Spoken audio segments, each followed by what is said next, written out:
اور کہا کہ وہاں کے لوگوں کو دوسری جگہ بسایا جائے گا۔ کئی افریقن کنٹریز کے نام آئے، موروکو وغیرہ، یہ سب سوڈان وغیرہ، یہ سب۔ خیر، انٹرنیشنل کمیونٹی کا رد عمل کیا ہے؟ امریکہ اور اسرائیل کے الائز نے بھی ٹرمپ کے اس پلان کی مخالفت کی۔ یہ ایک پریشر ٹرمپ کے لیے ہو سکتا ہے۔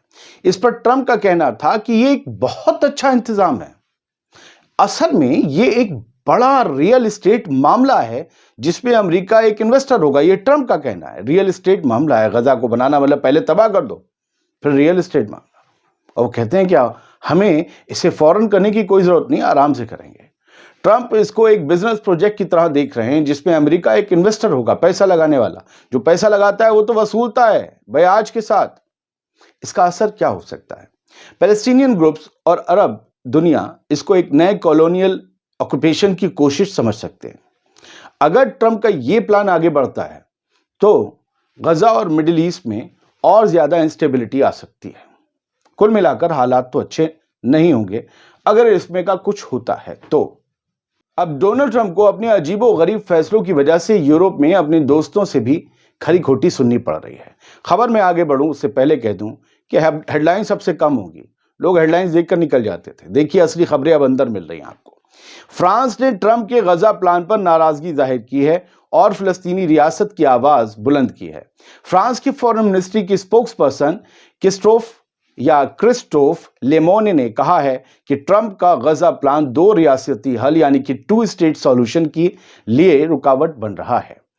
ان کا کہنا تھا کہ یہ بیانات نہ صرف جو ٹرمپ کے بیانات ہیں وہ نہ صرف انٹرنیشنل لاء کی خلاف ورزی ہیں بلکہ فلسطینیوں کے حق کو بھی مار رہے ہیں جو اپنی خود کی زمین پر رہنا چاہتے ہیں۔ یہ بتایا گیا ہے کہ وہ زمین فلسطینیوں کی ہے، کسی باہر سے آئے لوگوں کی نہیں جو ورلڈ وار میں کھدیڑ دیے گئے۔ دوستو، فرانس ہمیشہ سے 2 ریاستی حل کا حمایتی رہا ہے جس میں اسرائیل اور پیلسٹین دونوں الگ الگ ریاستیں ہوں، دونوں الگ الگ ملک ہوں۔ اس پلان کی مخالفت صرف فرانس نے نہیں بلکہ مصر، جارڈن اور اسرائیل سے کچھ سیاسی حلقوں نے بھی کی ہے۔ فلسطینی لیڈرشپ اور حماس نے بھی پہلے ہی اس پلان کو ریجیکٹ کر دیا ہے۔ اگر فرانس اور دوسرے یورپین ملک اس پلان کے خلاف کھڑے ہوتے ہیں تو امریکہ پر ڈپلومیٹک پریشر بڑھ سکتا ہے۔ ہو سکتا ہے میں خبر بعد میں پڑھ رہا ہوں لیکن جو اس سے پہلے پڑھی تھی وہ اسی کا اثر تھا کہ ڈونلڈ ٹرمپ نے کہا ہم بہت جلدی میں نہیں ہیں۔ مڈل ایسٹ میں بھی اس ٹینشن سے انسٹیبلٹی اور زیادہ بڑھ سکتی ہے۔ اگر مڈل ایسٹ میں انسٹیبلٹی بڑھی، خطرے بڑھے اور اتھل پتھل مچی تو آپ یاد رکھیے پورے مڈل ایسٹ میں جو امریکہ کے بیسز ہیں ان کو بہت بڑا خطرہ ہو جائے گا۔ اگلی خبر یہ ہے کہ حزب اللہ کے سیاسی وجود پر امریکہ کا اٹیک سامنے آیا ہے۔ سیاسی وجود پر امریکہ نے نئی ریڈ لائن کھینچتے ہوئے کہا ہے کہ لبنان کی نئی حکومت میں حزب اللہ کو شامل نہ کیا جائے، اسے کوئی جگہ نہ ملے۔ یو ایس کے deputy middle asset envoy Morgan اورٹیگس نے لبنان کا دورہ کرتے ہوئے وضاحت کی کہ لبنان کی اگلی حکومت میں حزب اللہ کے ممبر آف پارلیمنٹس کو شامل نہ کیا جائے۔ ان کا کہنا تھا کہ یہ ریڈ لائن ہے جو امریکہ نے طے کی ہے۔ کیوں یہ فیصلہ ہوا ذرا وہ بھی سمجھیے۔ پچھلے سال حزب اللہ کو اسرائیل کے خلاف جنگ میں نقصان اٹھانا پڑا، یہ بالکل صحیح ہے، بالکل صحیح ہے، اس میں کوئی دو رائے نہیں۔ حزب اللہ کو بڑا نقصان جان اور مال دونوں کا اٹھانا پڑا، لبنان کے لوگوں کو بھی اٹھانا پڑا۔ یو ایس سمجھتا ہے کہ حزب اللہ ایک آرمڈ گروپ ہے جو لبنان کی سیاسی اسٹیبلٹی کے لیے خطرہ ہے، مطلب ہتھیار تو اس کے ہاتھ میں ہے اس لیے وہ سیاست میں نہیں ہونا چاہیے۔ حزب اللہ کو ایران کی طرف سے ایڈ ملتی ہے، مدد ملتی ہے، ہتھیار ملتے ہیں جو امریکہ اور اسرائیل دونوں کے لیے تشویش کا سبب ہے۔ ایران بھی ان کا دشمن، حزب اللہ بھی ان کا دشمن۔ اب اس کے پولیٹیکل اثر کیا ہوں گے جو امریکہ نے ریڈ لائن کھینچی ہے حزب اللہ کے لیے؟ لبنان کی پولیٹکس میں حزب اللہ کا کافی اثر ہے اور وہ اکثر لیبنیز حکومت کا حصہ بھی رہا ہے۔ اگر امریکہ کا یہ پریشر بڑھ گیا تو لبنان کی نئی حکومت طے کرنا اور مشکل ہو سکتا ہے کیونکہ لبنان میں حکومت جوڑ توڑ سے بنتی ہے۔ حزب اللہ کے لوگ اس میں اندر سے یا باہر سے سپورٹ ضرور کرتے ہیں اپنا۔ یہ جو نئے پریزیڈنٹ بنے ہیں ان کے لیے بھی حزب اللہ نے سپورٹ کیا تب بنے۔ ایران اور حزب اللہ کے سپورٹرز اس بات پر سخت رد عمل دے سکتے ہیں، کچھ گڑبڑ بھی ہو سکتی ہے۔ اب بات ایران کی۔ ایران کا ایک اعلان سامنے آیا ہے، کہا گیا ہے کہ اگر یو ایس، امریکہ ہماری سیکیورٹی بگاڑے گا یا ہماری سیکیورٹی کے لیے خطرہ بنے گا تو ہم بھی ان کی سیکیورٹی کو بگاڑ دیں گے، اس کی شکل بگاڑ دیں گے۔ ایران کے سپریم لیڈر آیت اللہ خامنئی کی طرف سے دیا گیا یہ بیان اب چرچا میں بن سکتا ہے۔ انہوں نے کہا ہے کہ اگر امریکہ ایران کی سیکیورٹی کو نقصان پہنچانے کی کوشش کرے گا تو ایران بھی جواب میں US کی سیکیورٹی کو چیلنج کرے گا۔